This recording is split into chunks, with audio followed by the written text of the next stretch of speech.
amigos, bienvenidos a un nuevo capítulo de La Fontana de Oro, capítulo 10, la primera batalla, Benito Pérez Galdós en Wikisource. Lázaro era un poco retórico en la augusta cátedra del Club Democrático de Zaragoza. Parece que allí tenían buena acogida ciertas fórmulas del decir de nuestro joven.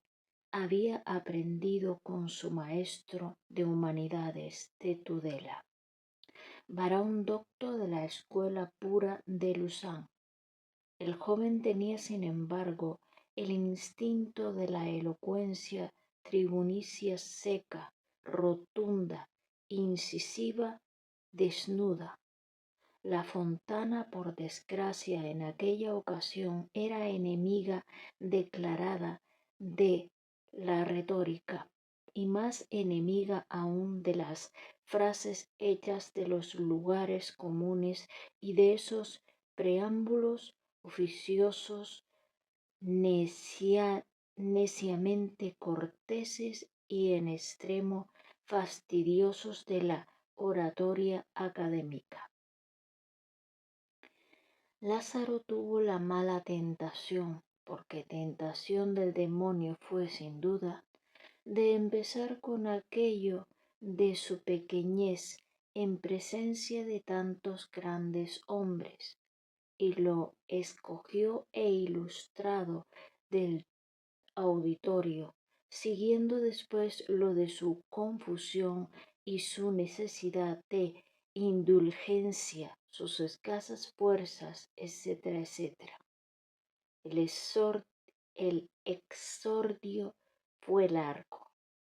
Otra desventura, algunas voces dijeron, al grano, pero a Lázaro le fue un poco difícil dar con el grano, lo cual no es de extrañar porque no estaba preparado, ni había vuelto aún de la sorpresa.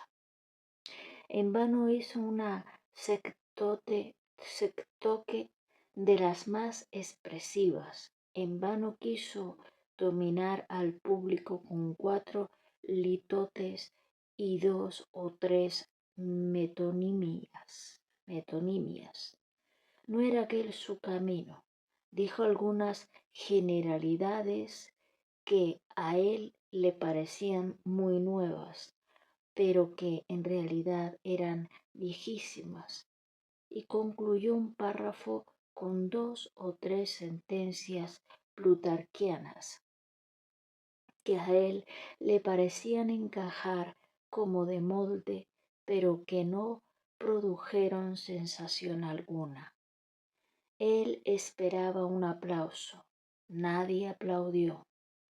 Lázaro estaba acostumbrado a oír aplausos desde el principio.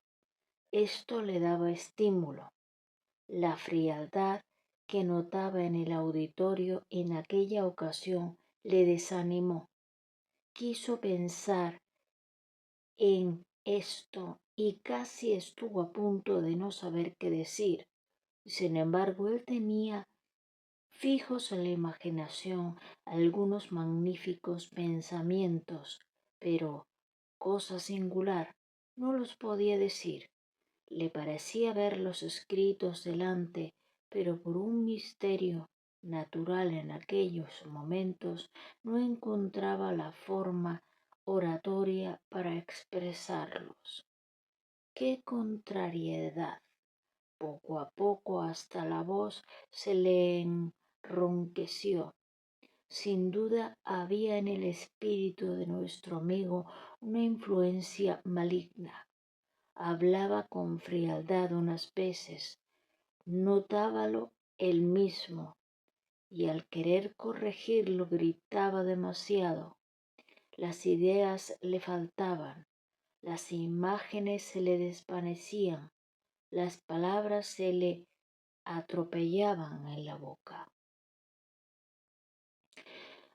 ¿Dónde estaban aquellas peroraciones internas llenas de vida, de vehemencia, persuasivas como una voz divina?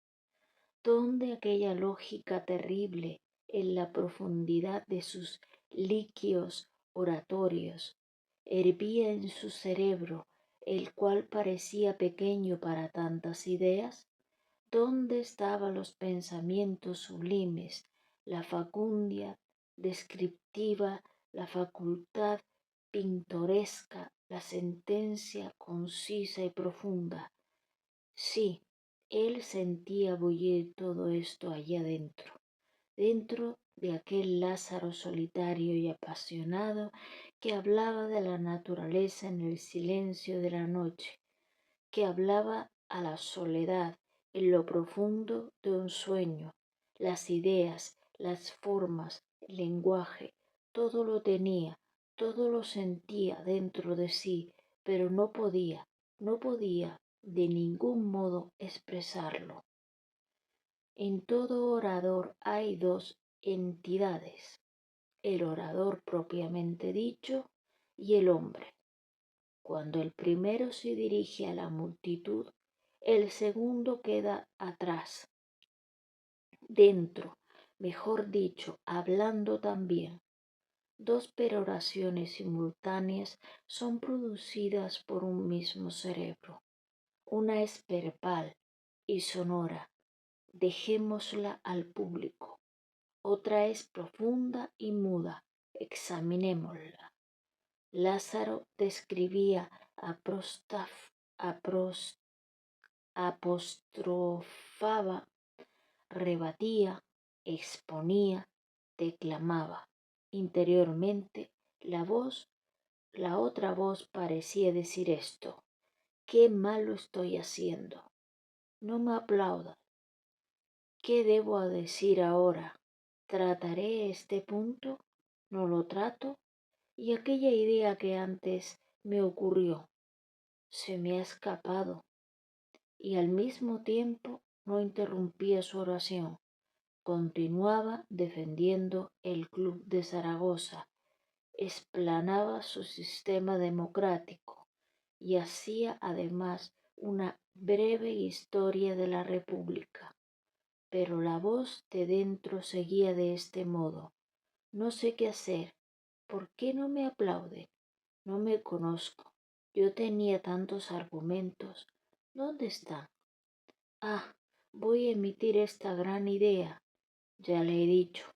No le he dicho efecto. No ha hecho efecto. Procuraré ser esmerado en la frase. Esta oración va bien. ¿Cómo la terminaré? Qué apuro. No doy con el objetivo.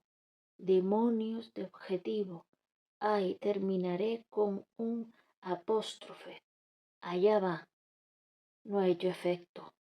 No me aplauden. Así hablaba el alma atribulada de Lázaro, mientras con los medios exteriores se dirigía al auditorio en un discurso confuso, tortuoso, desigual y falto de lógica. Empezaron las toses. Dicen los oradores que al oír las toses en las pausas de sus discursos se les hiela la sangre. Lázaro las oyó repetidas y comunicadas a todo el auditorio, y resonaron en su corazón como siniestros ecos. Él tosió también. Ah, la tos le concedió 4 segundos de descanso. Hizo un esfuerzo desesperado. Tomó alguna idea en aquel depósito que tenía en la mente. Se apoderó de ellas con firmeza y prosiguió hablando. Allá va eso, decía la lengua interior. Allá van las expondré de este modo. No, mejor de este otro. No, mejor del otro. De cualquier modo, oh, allí uno que se está riendo y otro que cuchichea. Pero, ¿qué tos les ha entrado? ¿No les gusta lo que digo ahora? Ni eso tampoco. Ánimo, concluiré este párrafo con una cita. Allá va. Ah, tampoco ha hecho efecto.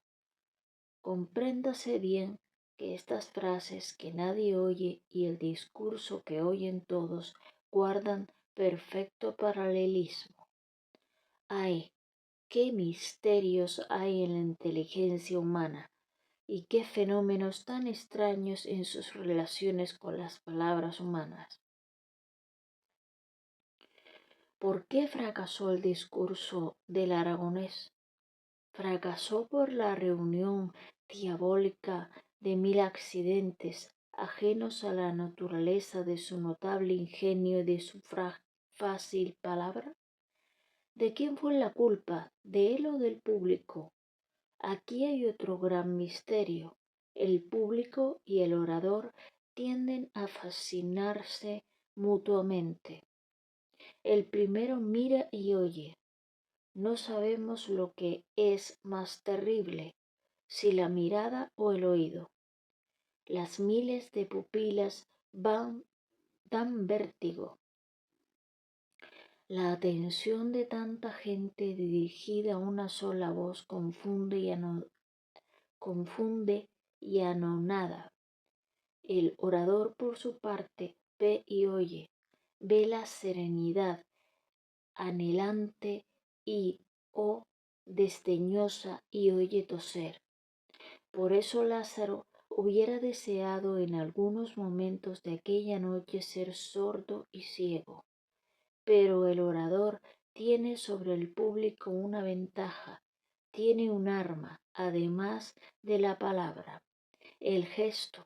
Él también fascina, él también lleva en sus ojos aquel vértigo que confunde y anonada. Él generalmente mira hacia abajo para ver al público. Puede mover sus brazos y su cabeza cuando el público está como atado de pies y manos, inmóvil y viviendo solo de atención.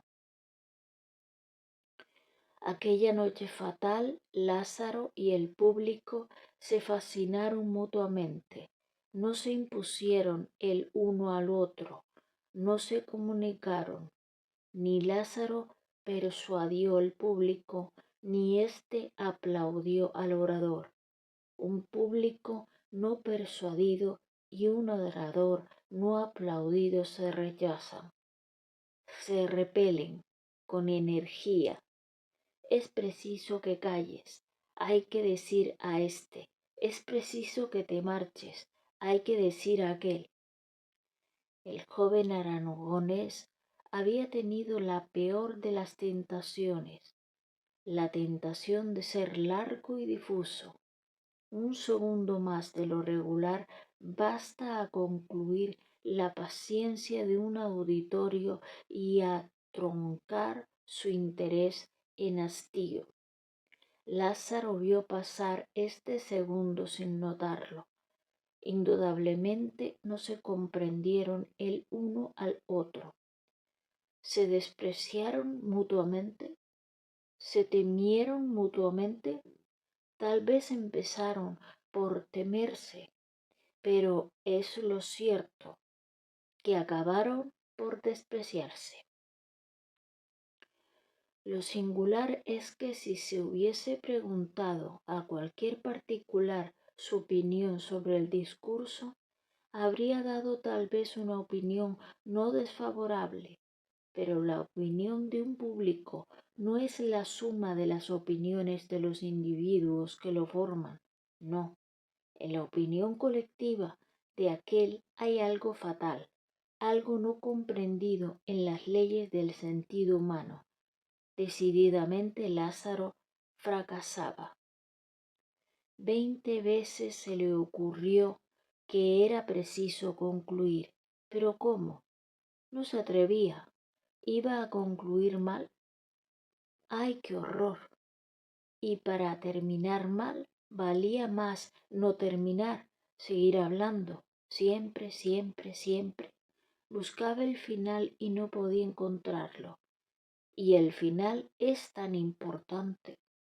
Podía rehabilitarse en un momento de inspiración. Oh, la idea de concluir sin un aplauso le daba horror. Por eso temía el final y lo evitaba. Pero esa era preciso acabar. A las 12 siguieron los bostezos, a los cuchicheos los murmullos. Buscaba sin cesar al remate, daba vueltas alrededor del asunto, procurando una salida airosa, pero no encontraba escapatoria. La palabra se deslizaba de su boca y afluía continua sin solución infinita. Es preciso concluir, decía la voz interior. Concluir, no hallo el fin, y el fin ha de ser bueno. Dios mío, ampárame. Resumiré, recapitularé, pero ya no me acuerdo de lo que he dicho. ¿Pediré perdón al auditorio? No, eso es rebajarme. Al fin le ocurrió la oración final y la empezó, pero al llegar al final otra oración se enlazó con ella y con esta otra y otra y otra. Su discurso era una oscilación sin término, pero el público se impacientaba. Ni un minuto más. Se apoderó del último periodo. Resultó a que fuera el último. Resuelto a que fuera el último, pronunció al fin el postre substantivo y después, alzando la voz, emitió con graduación los 3 adjetivos que le acompañaban para darle fuerza y cayó.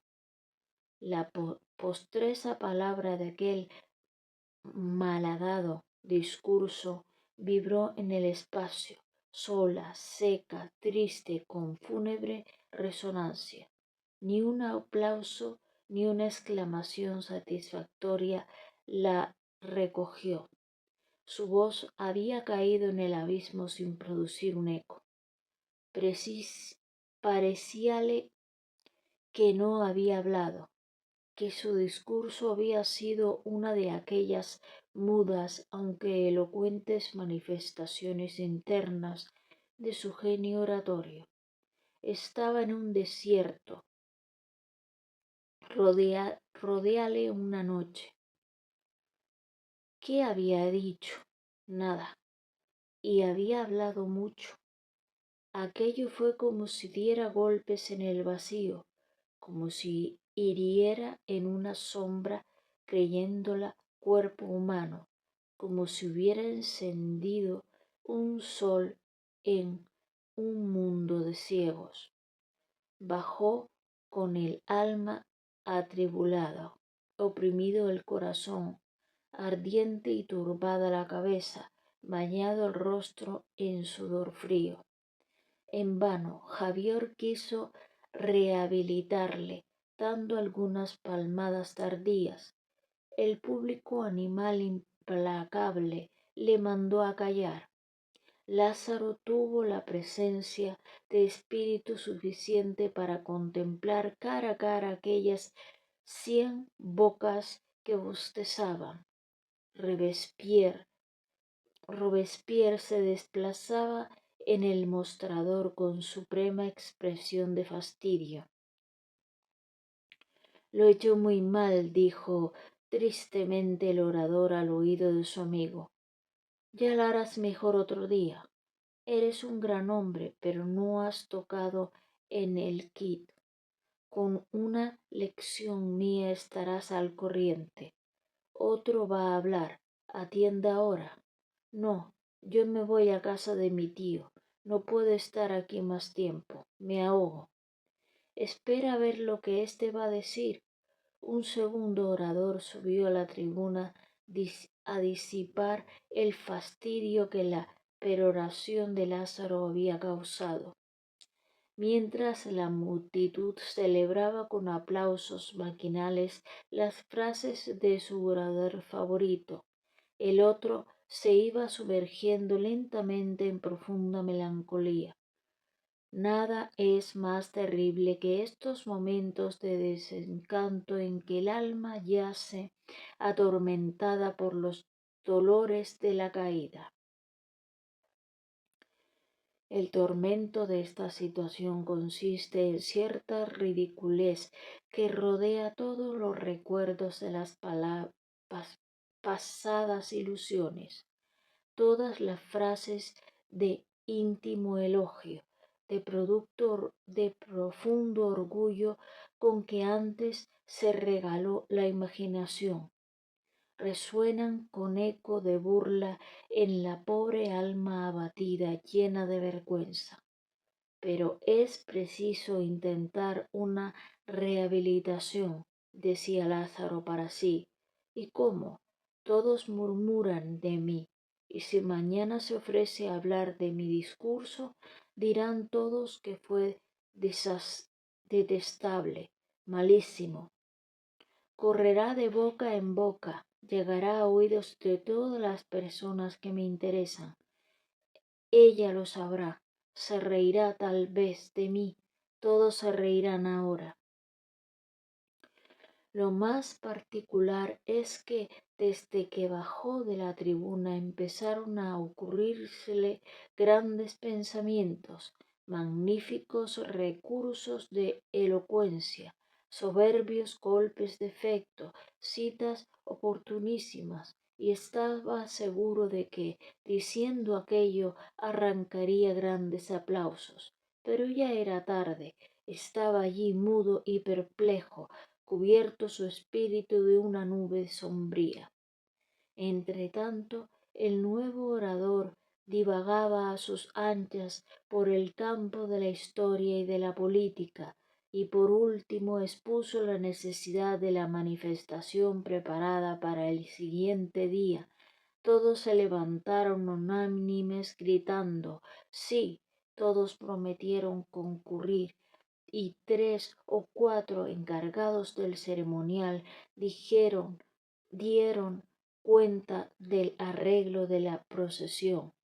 Se fijó la hora, se designó el punto de reunión. Los bravos sucedieron a los aplausos y los aplausos a los bravos, y al fin la sesión terminó.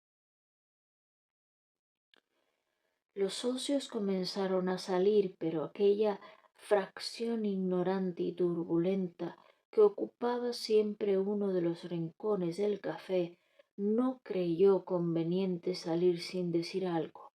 Calleja subió a una silla y gritó, dirigiéndose a los suyos: «Señores, serenata a Morillo». La idea fue acogida con estrépito. Morillo era el capitán general de Castilla la Nueva, enemigo de asonadas tumultuosas, había tomado sus medidas para impedir la procesión. Una parte del pueblo se agolpó junto a su casa en la noche del 17, atronando toda la calle con espantosa cencerrada. «Serenata a Murillo», dijo Calleja saliendo a la fontana y reuniendo toda la gente dispuesta para el caso que por allí pasaba. No sabemos por dónde vino, pero allí estaba 3 pesetas. Nuestros 3 amigos y Lázaro salieron de los últimos y se acercaron por curiosidad al grupo que Calleja había formado. Entretanto, el barbero pasó en 2 zancajos a la otra acera y se acercó a la puerta de su casa. Su mujer salió a encontrarle. «Ciudadano, ¿has hablado?», le dijo. «No, ciudadanita mía, no pudo ser esta noche, pero lo que es mañana, o hablo o me corto la lengua. Ya tengo estudiado el principio y no se me olvidará una letra.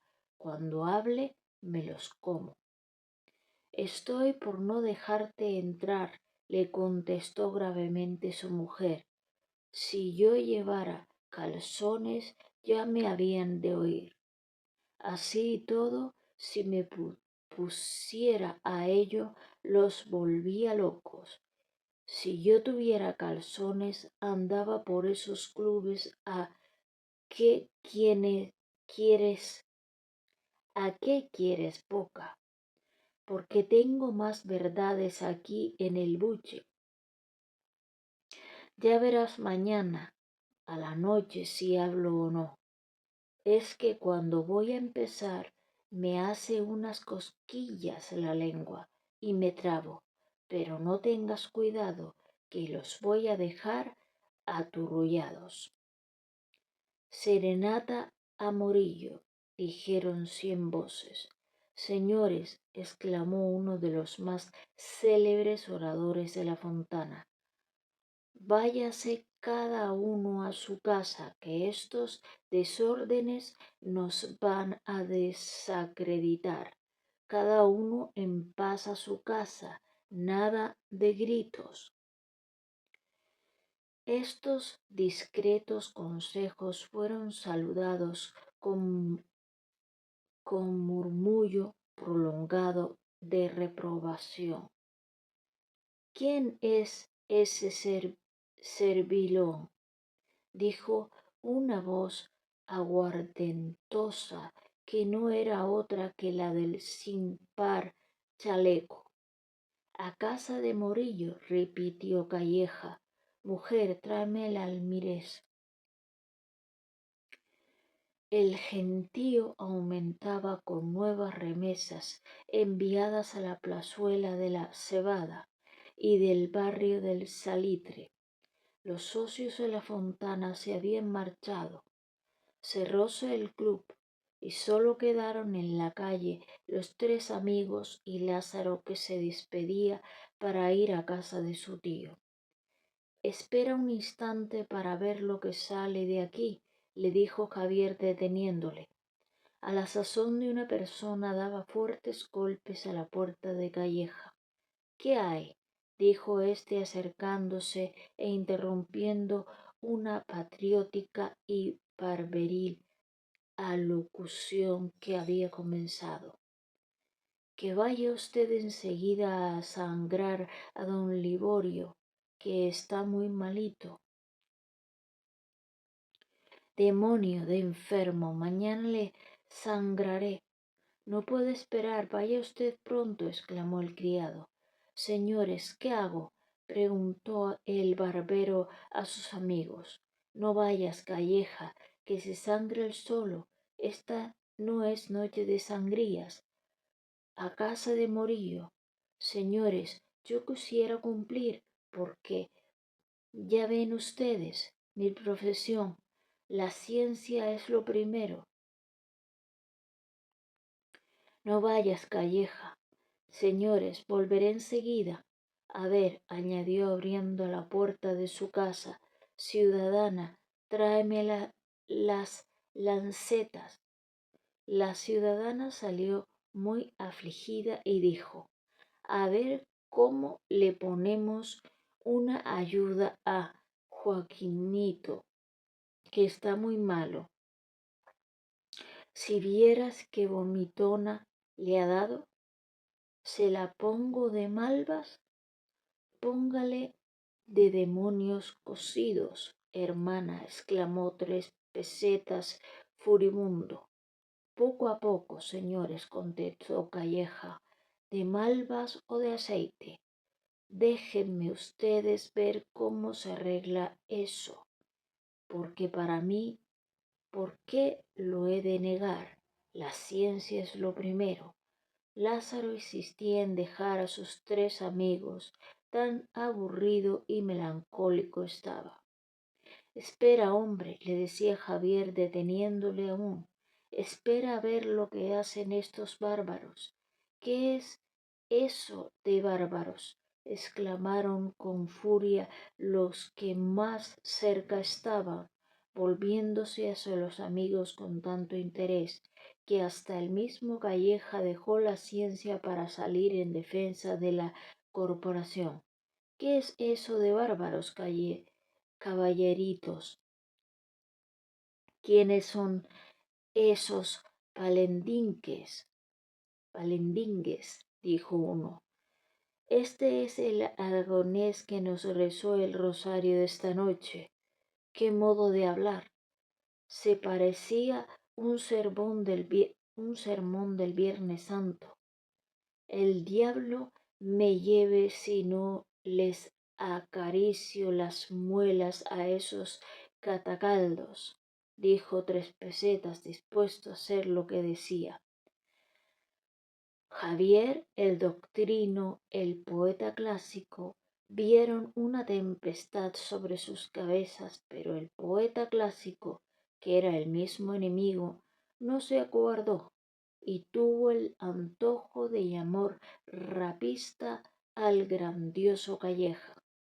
La chispa saltó y la lucha era inminente, pero tan desigual que los cuatro mozos no quisieron arriesgarse a ella. Volvieron las espaldas y apretaron a correr, unidos siempre, dirigiéndose a la calle de la Victoria.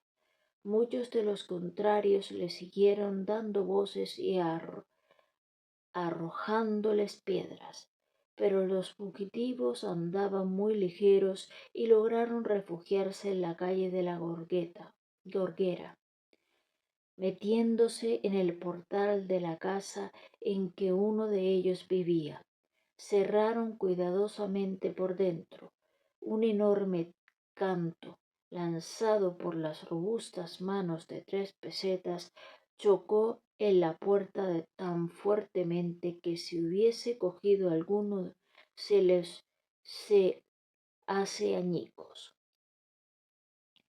Felizmente los jóvenes estaban seguros y los de fuera, al ver que la presa se les había escapado, retrocedieron marchándose todos a dar una armoniosa cencerrada al capitán general de Madrid.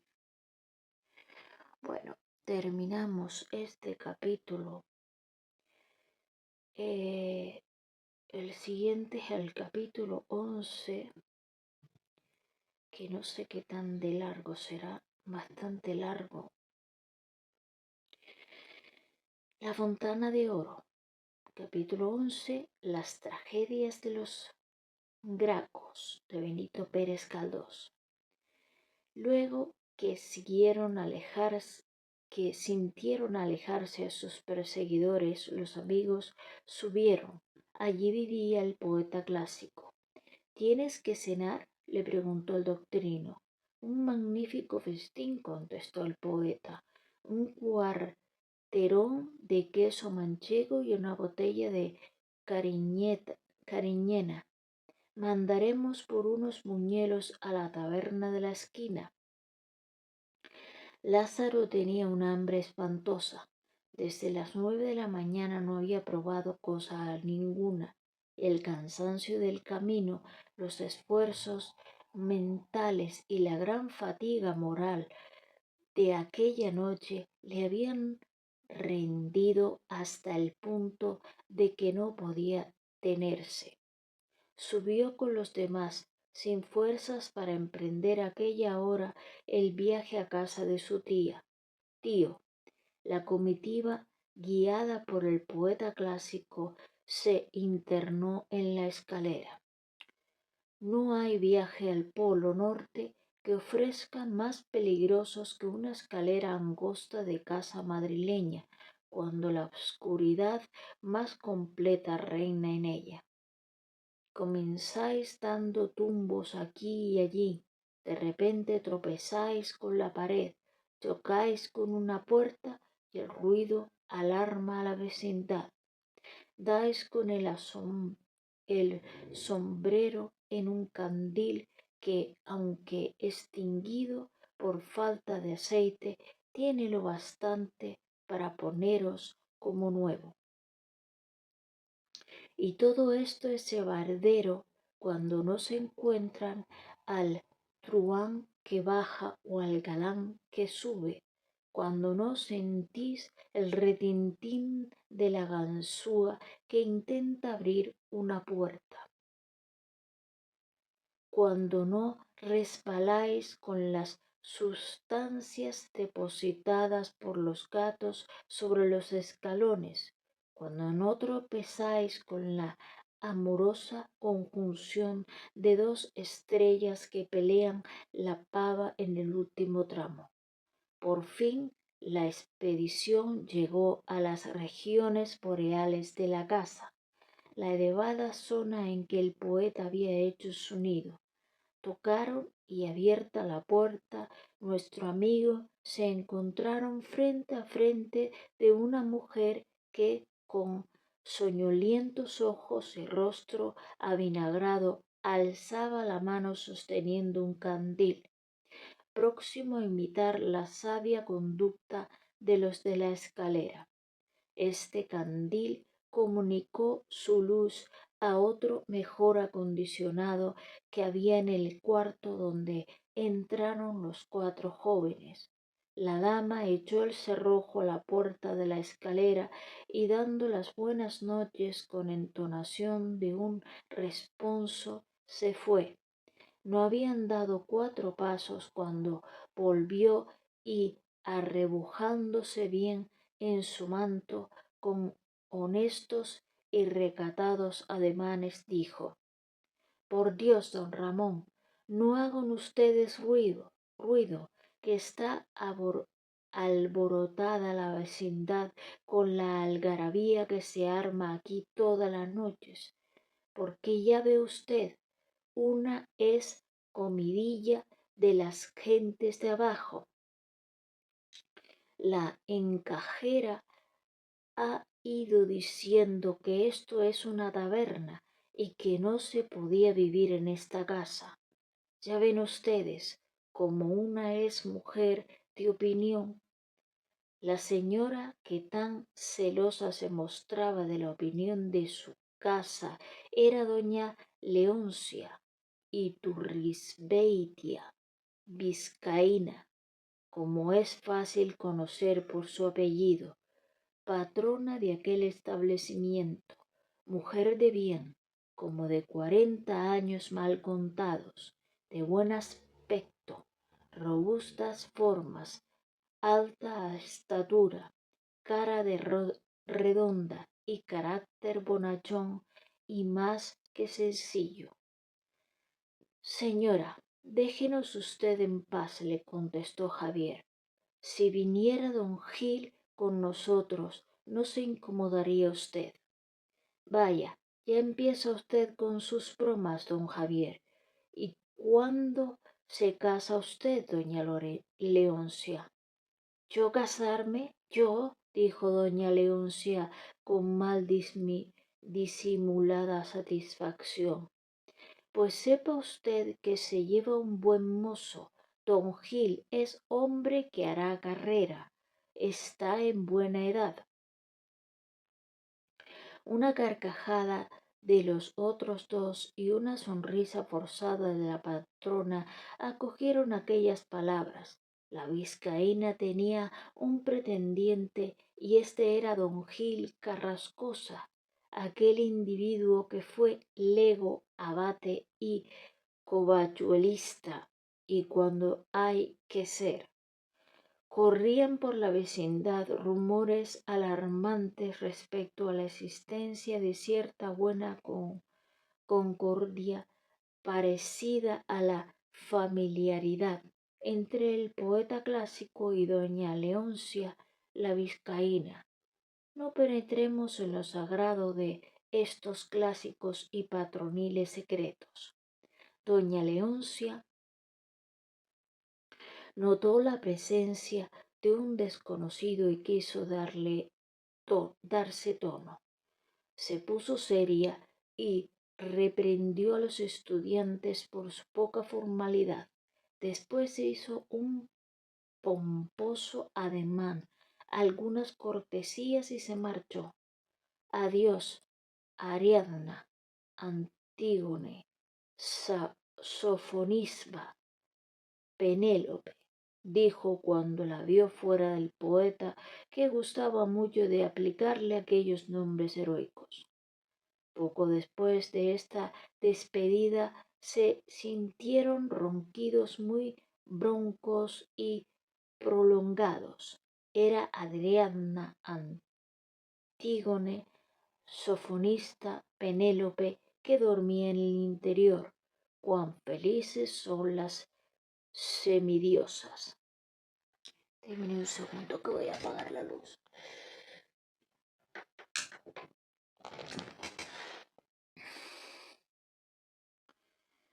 Javier y el doctrino tomaron en competencia posesión de la cama.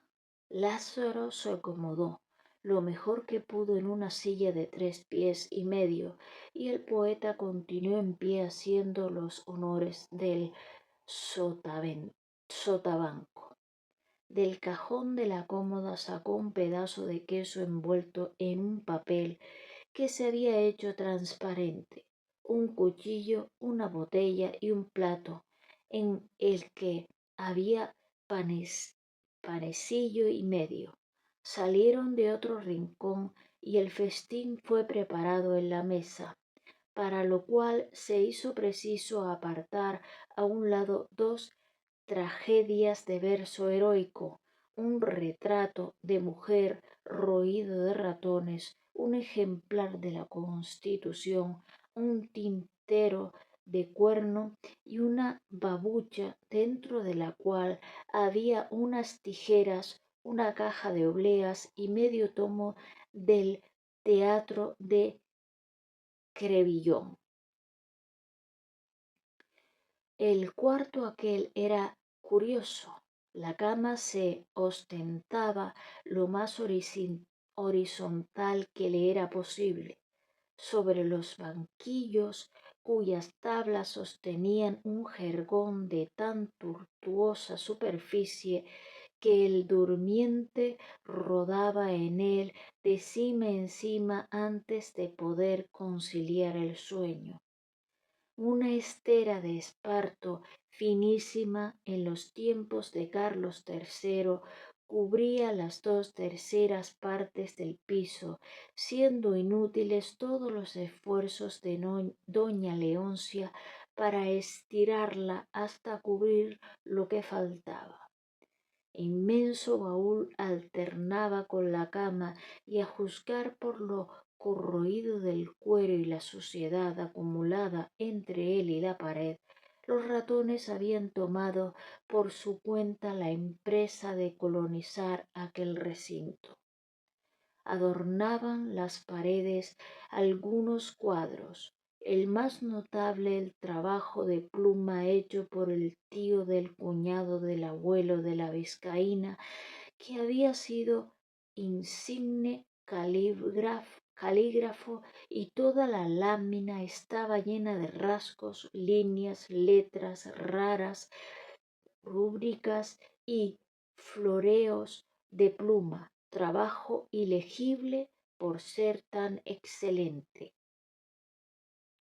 Por otro lado, pendían de la pared un cuadrito de marco dorado que encerraba las habilidades juveniles de la abuela de doña Leoncia, bordadora de lo más fino. Al lado de estos monumentos de familia estaban un par de figurines del directorio y una Virgen del Pilar, simplemente pegada a la pared con 4 obleas. Ramón echaba vino en un vaso que iba corriendo de mano en mano, el queso fue distribuido y el pan desapareció en poco tiempo. Lázaro no se mostraba parco en comer, porque la verdad era que tenía buen apetito y se sentía desfallecer por momentos. Vamos, Ramoncillo, dijo el doctrino, léenos un poco de esa tragedia para llorar que llamas Petra. ¿Qué Petra ni Petra? Replicó el poeta. No seas bárbaro. Freda querrás decir. Lo mismo me da Freda que Pancracia. Ya he dejado ese asunto. Eso no es nuevo. Ahora lo que conviene es un asunto patriótico. Eso me gusta. Al fin me decidí por los Gracos. Amigos, qué hombres eran aquellos. A ver, dijo Doctrino, léenos algo de esos grajos. Debe ser cosa graciosa. Pero ven acá, loco, dijo Javier. ¿Por qué no haces una tragedia de cosas del día en que salgan hombres como esos de ahora? No seas tonto, dijo el poeta riendo con la mayor buena fe. Ahora no hay héroes. Majadero, pues, ¿cómo llamas a Churruca, a Álvarez y a Daoiz? Sí, pero esos son héroes de casaca. Ramón tenía talento y facultades de poeta, pero había nacido en una época funesta para las letras. El frío clarísimo agostaba en flor los ingenios que, educados en la retórica francesa y siguiendo los principios del prosaico montiano, del rígido Luzán, del insoportable Hermosilla, no atinaban a utilizar los elementos poéticos que en aquel tiempo nuestra sociedad les ofrecía. El pueblo alimentador de los teatros no comprendía el alto ditirambo de griegos y romanos, y al mismo tiempo ningún poeta acertaba a poner héroes españoles en la escena. Nazarre, en tanto, llamaba bárbaro a Calderón, y la vida es sueño no era más que delirio. Aquella restauración clásica fue fecundada para la comedia porque produjo a Moratín hijo, pero el drama, la fábula patética que retrata las grandes conmociones del alma y pinta las más visibles caracteres de la sociedad no existía entonces. Se hacían algunas tragedias, obras pálidas y sin vida, porque no eran animadas por la inspiración nacional. Ni nuestro pueblo vivía en ellas, ni nuestros héroes tampoco. Ya sabemos lo que son héroes tiesos,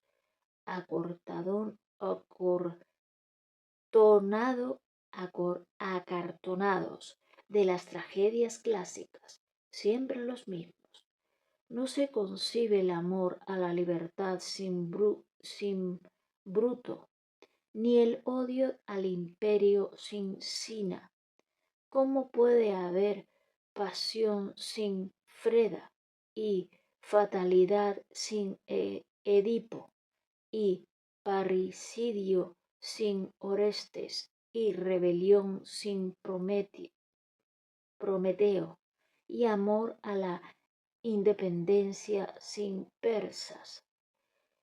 En tiempo de nuestro amigo Ramón, los jóvenes creían esto y había algunas personas graves que encontraban a Cebrillón más inspirado que Lope y a Rotrou más grande que Moreto. El poeta de que hablamos escribió su correspondiente al Ceste con algún acto de un Bellerofonte y varias escenas de tragedia bíblica. También de cajón entonces tuvo una inspiración después y quiso dejar tan trillado camino. Ideó un Sobieski, un Solimán, un Arnoldo de Brescia y por último un Padilla. Pero no bien había escrito algunos versos, retrocedió por medio a la antigüedad y se fijó en los Gracos. dio principio a la obra y la remató poco antes de las escenas que estamos refiriendo. Ya le tenemos sentado sobre la mesa, con el manuscrito en la mano y alumbrado por el candilejo. El doctrino y Javier se disputaban la cama con nuevo furor, y Lázaro, que estaba sentado en la silla, había cedido al cansancio. Apoyado en la misma cama, esperaba la primera escena de los Gracos. Javier tosió y leyó la lista de los personajes de la tragedia, seguida de la retahíla de tribunos, lictores, centuriones, patricios, pueblos, esclavos. Después relató la decoración que era la plaza pública, sitio de confidencias, de citas, de discursos, de secretos, de escándalos, de juicios, de todo. Luego empezó el acto. Salía el tribuno primero y le decía al tribuno segundo si había visto a Cayo. El tribuno segundo le contestaba al tribuno primero que no, pero después venía el tribuno tercero y decía a los dos anteriores que Cayo estaba en casa del sacerdote Ennio Sofronio y que después vendría a confiarles sus planes en la plaza pública. Estos se van y saliendo el hombre del pueblo primero le dice al hombre del pueblo segundo que el pan está caro y que los pobres se están comiendo los codos de hambre, lo cual exasperaba al hombre del pueblo tercero, que jura por Neptuno y el hijo de Maya que aquello no ha de quedar así. Cada uno se va por donde ha venido y sale después Cornelia, que se pregunta por qué estará tan agitado y triste Cayo.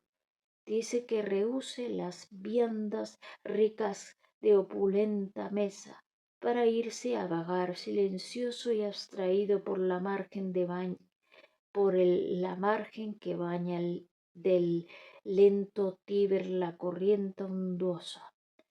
Pero pronto viene a sacarla de dudas el mismo Cayo en persona, que alarmado por unas palabras que le dijo el tribuno tercero allá entre bastidores, viene a dar con su madre y le manda que escuche y tiemble, con cuyo mandato Cornelia se hace toda oídos y pone a temblar como un azogado. Cayo le dice que los dioses le ayudarán en su empresa, con lo cual la otra se tranquiliza y se le quita el tembloreo. También dice que antes de faltar a su propósito se tragará el Averno a la tierra. Beberá el ciervo de capital ramaje, la mar salobre, y se criará la carpa en las crestas del mar alto cerro de Trinasicria. Después de estos desahogos cae el telón y cada uno se va por donde ha venido. Pero ya cuando Cayo hacía estos juramentos, cerró los ojos el doctrino, poco preocupado de que el Averno se tragara a Italia, y comenzó a roncar suavemente como un dios holgazán. El poeta se notó este incidente y entró en el acto segundo, pero al llegar al delicado punto en que Cornelia le refería a su confidente el sueño que ha tenido, empezó Javier a hacer lo mismo y se durmió también. Y allá, cuando el poeta se internaba en los laberintos del acto tercero, cuando el senador Rufo Pompilio se le sube a las barbas al senador Sixto Lucio Flaco, el cual, sea dicho de paso, no miraba con malos ojos a la matrona Cornelia, aunque era dueña un poco madura. Cuando todo esto pasaba, Lázaro, que había resistido por cortesía, no pudo más, y acomodándose en la silla en el borde de la cama, dio algunas cabezadas y se durmió también olímpicamente, comenzando a soñar dormido, que era cuando menos soñaba. El poeta concluyó el tercer acto en que había un motín, y antes de empezar la lectura del cuarto miró en torno suyo y vio aquellas escenas de desolación. Dormidos, oh dioses, exclamó, penetrado aún del espíritu clásico. Pero era natural. ¿Quién soportaba una tragedia con plaza pública, verdadero almacén de endecasílabos? ¿Quién soporta una tan gran ración de clasicismos a aquellas horas, después de oír 20 discursos, después de haber cenado? Aún faltaba algo. El candilero, que sin duda era también poco amante de lo clásico y estaba empalagado de tanto endecasílabo, no quiso alumbrar más tiempo la plaza pública y se apagó. Ramón cerró a oscuras su manuscrito. Comprendió que lo mejor que podía hacer era imitar a sus amigos. Bajó de la mesa, tomó la capa, se envolvió en ella y tendiéndose de largo sobre el bendito suelo, poco después estaba tan profundamente dormido como los demás. Así terminó la tragedia de los Gracos. Nos ha sido imposible averiguar si a fin del senador Rufo Pompilio dio al senador Sexto Lucio Flaco el profitón que deseaba. Bueno amigos, terminamos este segundo capítulo de La Fontana de Oro, capítulo 11, La tragedia de los Gracos, de Benito Pérez Galdós, en la página Wikisource, dominio público. Espero que les haya gustado, les haya servido y hasta un próximo vídeo. Cuídense.